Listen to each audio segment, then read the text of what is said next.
1841, invention du morse. Ouais, pas terrible. 1914, première émission radio. Ouais, le son, c'était moyen. 1954, début de la FM. Ah ouais, pas mal. 1990, naissance d'Internet. Ah, ça c'était cool. Mais l'événement, c'est le 17 octobre 2016. Max crée sa radio. La Max Radio. Plus libre, plus vrai.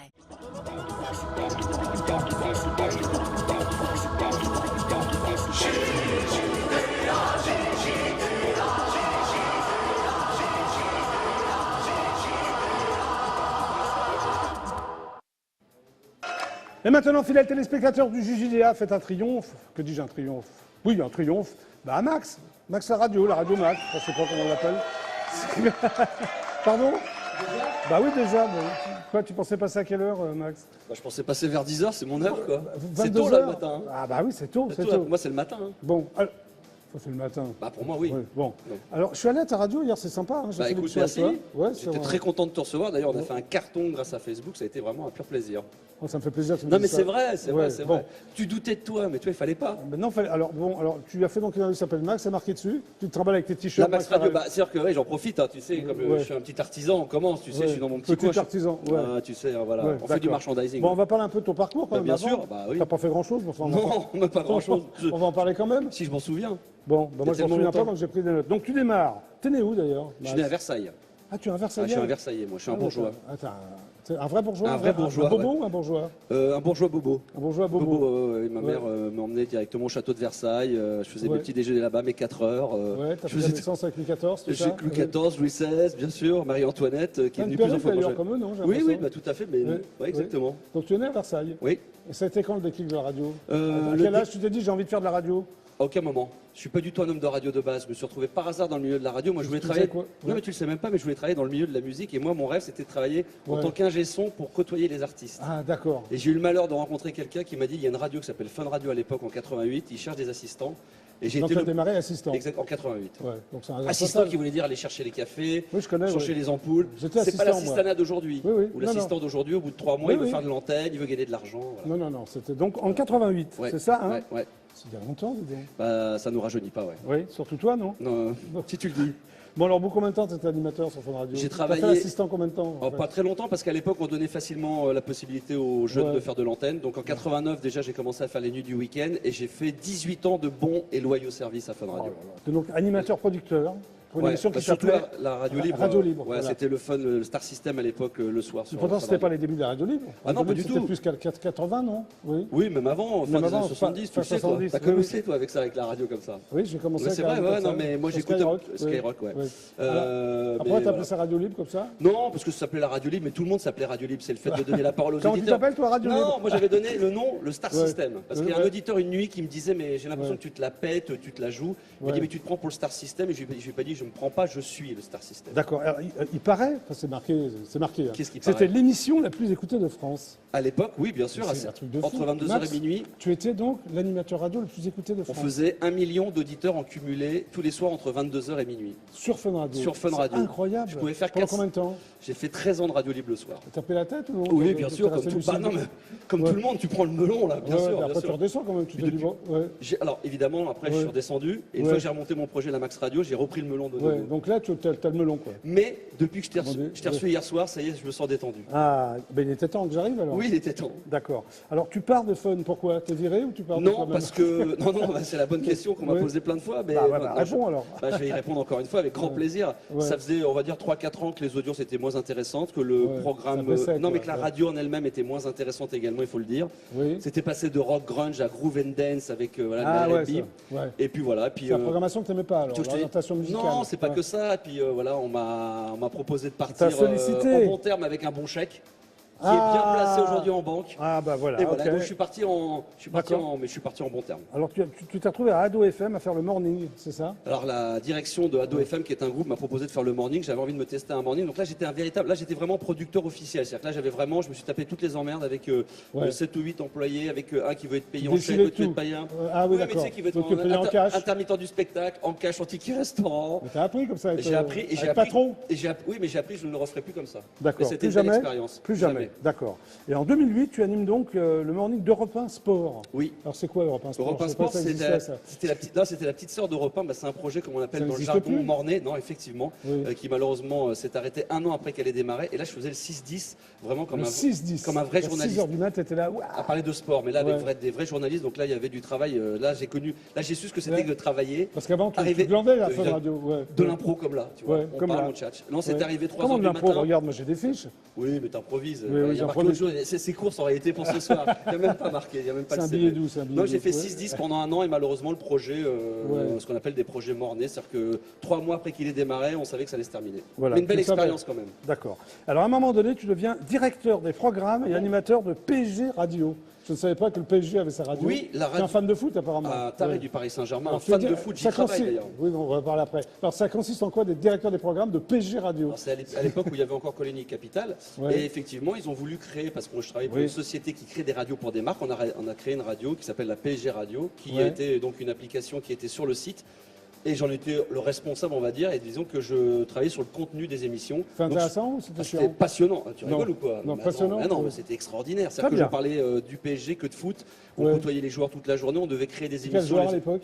À l'époque, tu avais, je sais pas, t'avais Mamadou Sakho, t'avais Sylvain Armand, t'avais Claude Makelele. Sympa quand même. Bien sûr, évidemment, c'était génial. Christophe Jallet, bien sûr. Très bien. Christophe Jallet, qui joue encore en équipe de France. À Lyon. Oui, qui a joué mardi, oui. Parce que je suis speaker des Bleus. Oui, on va parler de ça. Je fais plein de trucs. Alors, en 96, première expérience télé sur France 2. Quelle émission? C'était chez la Watt avec le doc. Ah ouais, le doc. Exactement, le doc de Love in Fun, oui. J'étais dans le public. Oui, c'est pas une expérience qui m'a marqué autant que les autres après, mais oui, c'est la première fois que je faisais de la télé, donc j'avais une tête de puceau, j'étais tout maigrichon. Non, j'avais une tête de puceau. En 96, tu étais puceau. Non, je n'étais plus. Qu'est-ce que j'ai été plus puceau? Oui. Oh là là, faut que je remonte. Attends, 80. Bon, en fait, ça n'intéresse personne. On s'en fout. La question est posée, donc faut que je réponde. Oui, alors réponds, vas-y. Mai 84, je sais pas. Mai 84. Sur Dao, sur Étienne Dao. Ah bon? Oui. Ah ouais, sur Étienne Dao, t'as pécho, quelle chanson? Tombé pour la France? T'étais tombé pour qui, toi? Tombé pour la France. Tombé pour la France. Ça t'arrange de dire ça parce que je le dis, quoi. Voilà. D'accord, ok. Bon, alors après France 2, on se retrouve sur M6, tu fais le Loft du samedi soir. Oui. Alors, c'était quoi cette émission? Il y a eu le Loft 1 d'abord. J'avais fait la dernière émission avec Castaldi qui avait fait un carton monumental en audience. Le Loft Story, alors? Ouais, le 1. Et après, donc je travaillais déjà depuis quelques années pour la chaîne M6. Oui. Et ils ont proposé de faire tous les samedis soirs en direct, c'est ce que j'aimais bien, moi, 22h30 jusqu'à 1h, 2h du matin, en face de Thierry Ardisson, une émission de Loft, c'est-à-dire avoir les invités du Loft, c'est un contenu très riche. Oui, très riche, sans doute, oui. Beaucoup de culture, voilà, et on faisait ça, et on faisait du direct avec, je sais pas, il y avait 200 personnes dans le public. Et ce qui était très marrant, d'ailleurs, pour anecdote, c'est qu'on était face à Thierry Ardisson, qui marchait très très bien à l'époque. Sur France 2, ouais, et qui ont fini par mettre quelques petits best-of à la fin, parce qu'ils en avaient un petit peu marre de se faire défoncer par les audiences. Ah ouais, à l'époque, c'était phénoménal. On faisait plus de 2 millions de téléspectateurs. C'était de la folie. Évidemment. Après, tu te retrouves au morning d'M6. Et après, je me suis fait le morning d'M6. Tu as fait le morning d'M6, c'était avec Cyril Hanouna, Michael Youn. Michael Youn en premier, Laure Delattre après, Cyril Hanouna qui l'a fait pendant 6 mois. Et toi? Et après, ils m'ont proposé de faire le morning. Je l'ai fait pendant 2 ans. Il y avait Jérôme Anthony, Jérémy Michalak, Magloire, Sandra Lou. C'est sympa, non? C'est une des meilleures expériences que ça a. C'est l'esprit radio, c'est la bande, on se connaissait pas. C'était de la télé, quoi. On s'est tout de suite entendu comme nous hier soir, on se connaissait pas très bien. Et tout de suite, on s'est dit, bah voilà, ça marche, quoi. Ok. On s'est éclaté. Et après, tu as arrêté un peu la télé. Tu as fait Direct 8, c'était une quotidienne. Oui, exactement. Après Morandini. Exactement. C'était quoi comme émission? Une émission en direct, dans le même esprit un petit peu que la tienne, avec une bande, on passait des inserts téléphoniques, on faisait des canulars, il y avait des chroniques. C'était sympa. Voilà. Et après, tu as bossé avec Morandini? Non, j'ai travaillé, je faisais le direct juste avant son émission de médias sur Direct 8. Ouais. Parfait. Après, on te retrouve sur MCM, tu présentes une émission J'en ai fait des choses. Bah oui, mais tu présentes une émission de catch. J'ai du mal à me placer, Oui. C'est comment tu t'es retrouvé là-dedans? Un copain qui est producteur de sport et qui a signé des émissions de catch me dit voilà, avec un journaliste que je connaissais, avec qui j'avais travaillé à Europe 1 Sport, me dit est-ce que ça te dirait de faire un duo et d'animer du catch? Moi, j'y connais rien.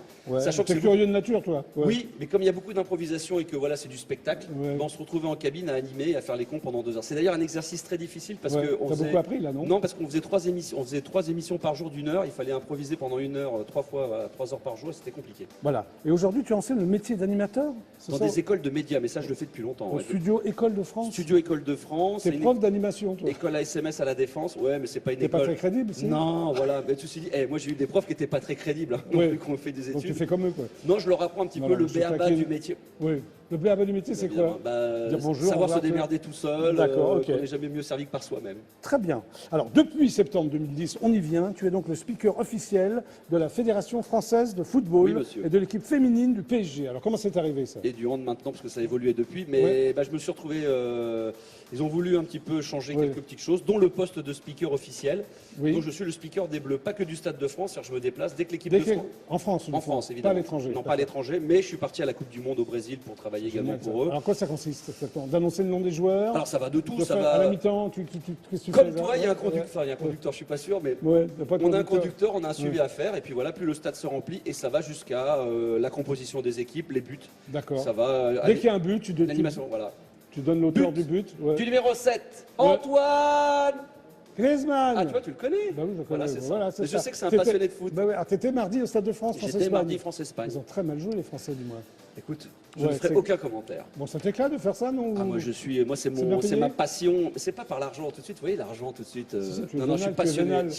Je suis passionné par ce que je fais. J'adore le foot. D'accord, ok. Alors, tu animes. À part, c'est génial d'être 80 000 personnes dans un stade et tu animes. C'est fabuleux quand tu aimes le foot. Bah oui. Tu animes aussi les salons au Parc des Princes, c'est-à-dire? Alors, quand il y a les matchs des garçons, effectivement, j'anime les salons présidentiels à l'année. Salon présidentiel. J'anime les salons UEFA pour les matchs de Ligue des Champions. Je travaille également pour le PSG. En costard-cravate quand tu fais ça? Costard-cravate, mais j'adore ce côté-là, un petit peu comme toi tu peux être. Après, on peut être différent. C'est ça. Non, c'est bien. J'adore. Bah oui, tu fais plein de choses différentes. C'est ça qui est intéressant. C'est éclectique. Voilà. Alors, tu animes aussi les avant-matchs et la mi-temps du PSG Handball, c'est ça? C'est une autre histoire. Depuis 1 an et demi, je travaille pour le PSG Hand. Effectivement, on est à 2 en duo. Il y a un animateur qui est là pendant le match. Et moi, je fais les avant, mi-temps et après-match. Mais par exemple, le championnat du monde de hand qui a eu lieu à Paris, j'ai animé tous les matchs à Bercy. C'est bien. Et donc, depuis octobre 2016, ça fait pas très longtemps, tu as créé la Max Radio. Exactement. C'est quoi la Max Radio? Le concept, le pitch? Si j'en ai un, j'en ai pas, mais c'est tout simplement, je suis reparti à mes premiers amours qui est de la radio. Donc les auditeurs me sollicitaient pour faire de la radio. Donc j'ai créé via une application gratuite la Max Radio. La Max Radio, c'est marqué dessus. Le site internet www.lamaxradio.com. Tu peux réécouter une radio, une programmation que j'ai choisie 24 heures sur 24. Et je fais évidemment des interventions comme à l'ancienne. Et une émission qui est symbolique, qui est tous les lundis soirs 22h. Alors que se passe-t-il dans cette émission symbolique? C'est de la radio libre comme à l'époque où voilà, j'en profite, je me marre, je me lâche, les auditeurs en ligne, on fait des conneries. Et maintenant, grâce aux dons des auditeurs, eh bien voilà, je peux commencer à faire d'autres émissions que celui du lundi. Donc je peux faire des mornings, des émissions la nuit, et je peux inviter des gens, ce qui a été ton cas hier. Hier soir. Voilà, j'ai eu envie de t'inviter pendant 2 heures, on a fait de la radio avec le live Facebook. Mais alors tu es le seul animateur? Pour l'instant, peut-être, je sais pas. Pour dire les choses franchement, il y a un animateur qui s'appelle Maurice qui a fait également sa radio qui lui est à la Nouvelle-Orléans. Mais le fait de créer une radio comme ça, vraiment 24/24, avec une application, avec le fait de faire des shows à des heures différentes, je pense que je suis le seul. Aux États-Unis, ça existe depuis 8-10 ans. C'est ce qu'ils appellent un système de cross-funding où tu peux faire des dons parce qu'on peut me faire des dons. Mais eux, c'est sous système de podcast. Moi, j'ai une radio comme une FM qui tourne 24/24 avec une programmation. Toi qui adore le rock, je sais, je fais bonjour, ça va bien? Bonjour monsieur. Il y a une émission de rock, il peut y avoir une émission électro, je peux faire de l'ambiance. C'est par thème alors, si je comprends bien. Non, il y a une programmation musicale qui est très ciblée house, hip-hop, électro, mais pour ne pas frustrer ceux qui aiment, c'est très important les gens. Non, mais je fais comme ça. C'est la télé. Ceux qui aiment le rock. C'est pas la radio là, regarde. Entre 23h et minuit, il y a une émission qui s'appelle Max fait du bruit où là on reçoit du rock, du grunge, du punk. C'est génial, tu t'éclates. Je reviens. Ça marche en plus. Ça commence à bien cartonner. Bon, faites des dons, toujours des dons, ça c'est important. Parce que c'est vrai que des dons à Max. Si ce projet-là n'a pas d'argent, enfin s'il n'y a pas d'argent, il n'y a pas de dons, il n'y a plus de location studio. Disparaître. Je vais disparaître. Très bien. Merci Max. Merci. Par contre, t'as pas fait de dons, toi. Non, mais TF1 non plus n'a pas fait de dons. Peut-être que je ferai un don. S'il te plaît. Même 1 euro. Est-ce que tu pourrais lancer la pub? Bien sûr. Tu sais, alors viens, parce que là, la pub, c'est là. J'ai un magnifique panneau pub. Je sais, je connais ton émission. Voilà. Alors, tu as lancé la pub depuis que tu fais de la radio, toi? Mais moi, j'en ai pas sur la Max Radio. C'est ça qui est génial. T'as pas de pub? Il n'y a pas de pub. C'est bien, hein? Moi, j'en ai. C'est bien aussi. Bon, à bientôt, Ça permet de te payer des costards. Alors, vas-y. Ouais, vas-y. Alors, mesdames, messieurs, voici un truc et un moment important, la pub. Dis donc, t'es vachement... c'est un métier. Il ne faut pas que les gens zappent pendant la pub. Il faut leur dire que c'est peut-être le meilleur moment de l'émission. C'est le meilleur moment de l'émission, la pub. Regardez, tous les sponsors sont là. Hop, tu vois, la pub va apparaître, Max. Ça y est, regarde. Voilà. Pub.